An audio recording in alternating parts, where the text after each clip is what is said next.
Olá, meus amigos. Nosso tema hoje é a filiação divina. Vamos ver como é que o conceito de imagem e semelhança evoluiu do Antigo Testamento até o Novo para uma nova apresentação, a paridade entre o Pai e o Filho. Paridade significa aquilo que é igual, semelhante, da mesma natureza.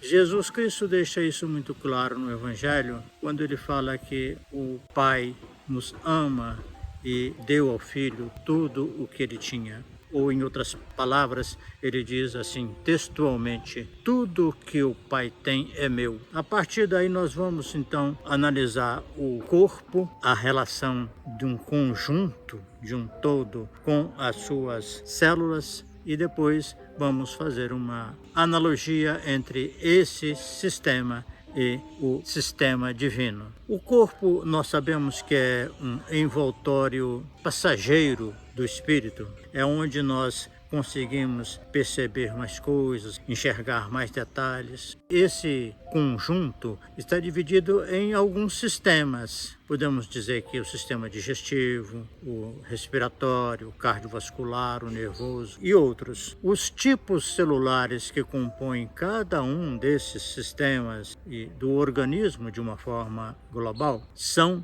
especializados em alguma função. A qualificação de cada um está evidente no próprio trabalho que ele realiza. A célula do sistema nervoso, por exemplo, o neurônio, é um computador muito bem equipado, porque ele capta informações, processa os dados e emite uma resposta, uma ordem, um comando para o local, para o conjunto ao qual ele está ligado. Uma célula do fígado lembra uma usina em constante trabalho, em produção. Ela recebe os nutrientes, as partículas que chegam ali e começa a fazer o trabalho de transformação e de produção de outras substâncias que vão atuar em um grande número de atividades por todo o corpo. Ao mesmo tempo, ele também cria o sistema de armazenamento de energia através do acúmulo de gordura em diversas partes do corpo. E assim sucessivamente podemos analisar uma quantidade imensa de elementos celulares que são especializados em certas funções. Alguns em grande número, como seria, por exemplo, os elementos do sangue. E aí já podemos fazer uma outra reflexão. Uma grande parte desses componentes celulares são fixos. Entretanto, outras circulam, como é o caso das células sanguíneas, que nunca param em ponto algum. Todos eles têm a sua personalidade, o seu campo de atuação. Os glóbulos vermelhos, por exemplo, do sangue, vão até os pulmões, onde pegam o ar, o oxigênio, e levam para todos os recantos do organismo, sem exceção alguma. Juntamente com os glóbulos vermelhos, para essa função, o sangue leva nutrientes e água. Isso mantém a vitalidade de todos os integrantes do organismo. Eles captam material do meio através do sangue e geram um material que eles devolvem para o ambiente e, ao mesmo tempo, eles nunca perdem a sua própria identidade. Essa identidade é tão marcante que todas têm o mesmo DNA. O sujeito revela a sua identidade em todas as suas células.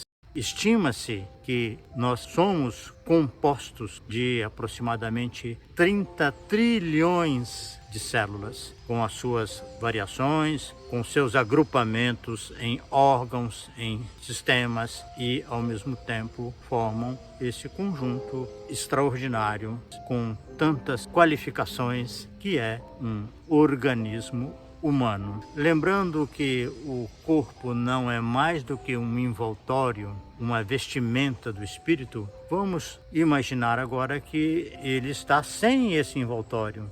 nós olhamos o espírito vendo essa sua conformação extraordinária, com uma infinidade de pequenos corpúsculos que, na verdade, são semelhantes ao conjunto, semelhantes ao proprietário daquele conjunto, que é o espírito. Esse prolongamento, que também é chamado de corpo celeste, como fez o apóstolo Paulo, ou por psicossoma, ou perispírito, por outras linhas de conhecimento, esse arcabouço, ainda que seja espiritual, ele é muito mais energético do que o nosso corpo físico, que embora tenha muitas funções elétricas, como ocorre no sistema nervoso, que utiliza muito mais as trocas bioelétricas, mas cada célula faz isso também. A função não é exclusiva de algum setor. Temos o aparelho digestivo,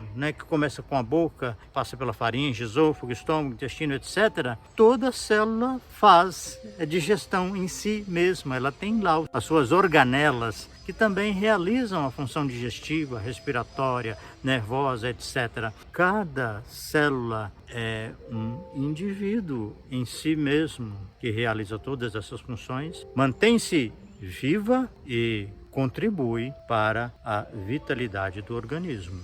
Podemos dar um salto para fazer uma comparação desse espírito na sua complexidade, na sua inteligência enorme de funcionamento para Deus. Deus é espírito e importa que aqueles que o adorem em espírito e verdade. Essa transcendência do Criador é acoplada a uma criação que ele mesmo fez e que constitui o universo. Não estou me referindo a esse universo físico, mas Deus criou em espírito, e esse universo existe, ainda que a nossa capacidade de percebê-lo seja muito pequena. Ela é uma capacidade quase que intuitiva ou imaginária. Nós imaginamos essa criação pelo que nós vemos no físico. Da mesma forma como o corpo pode ser excluído e o espírito sobreexiste, a mesma coisa podemos falar em relação ao universo. Se nós excluirmos a manifestação física, o universo, o cosmo espiritual, continua a sua existência. Existe um Deus que corresponde ao nosso espírito, à nossa inteligência, à nossa capacidade de sentir e de decidir, que é o Criador. E o Criador tem a sua criação, que é o seu corpo, de uma imensidade que escapa completamente à nossa capacidade de analisar, de entender, assim como o nosso corpo. O corpo celeste, o perispírito, o psicossoma, um corpo celeste é de uma vastidão e de uma complexidade que nós também temos dificuldade. E você consegue imaginar? 1 bilhão de células já é muita coisa. 1 trilhão foge completamente à nossa capacidade de imaginar. 30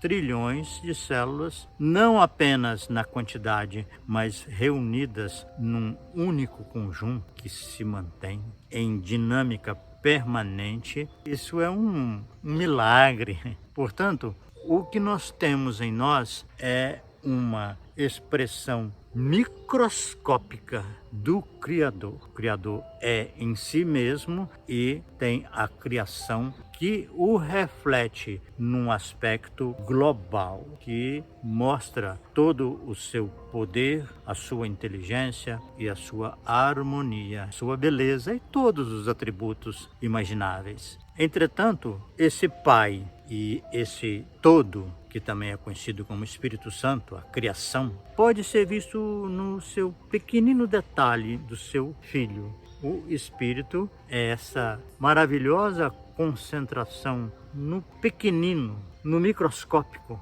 desse todo. Deus cria a si mesmo num conjunto vasto e num detalhe. Deus não cria coisas diferentes dele mesmo. A paridade entre o Pai e o Filho é a nossa absoluta identidade, a nossa semelhança. Então somos imagem e semelhança do Criador, mas quando o conceito evolui na doutrina do Cristo, ele fala que somos filhos. Então, o filho é semelhante ao pai, com todos os seus atributos, mas numa escala pequenina. E isso sem perder a semelhança, sem perder a identidade, guardando todos os aspectos necessários para esse entendimento, para que essa afirmativa seja absolutamente verdadeira. Deus é espírito, criou a si mesmo num cosmo e cada detalhezinho, cada microcomponente é também imagem, semelhança, é filho. Então é muito interessante perceber que o conceito que prevaleceu no Velho Testamento durante todo o tempo de imagem e semelhança alcançou um novo patamar no conceito de filho, de filiação, de paridade. Nós somos filhos, somos iguais, temos em nós a identidade divina que se reproduz de uma forma tão vasta, tão rica e tão inteligente. Nós somos herdeiros do Pai e, ao mesmo tempo, vale a pena refletir a sequência que nós estamos estudando. Primeiro, vida eterna, depois a relação do espírito com o corpo, agora a nossa relação de identidade com Deus, a nossa filiação divina universal. Até o próximo tema, se Deus quiser. Um abraço.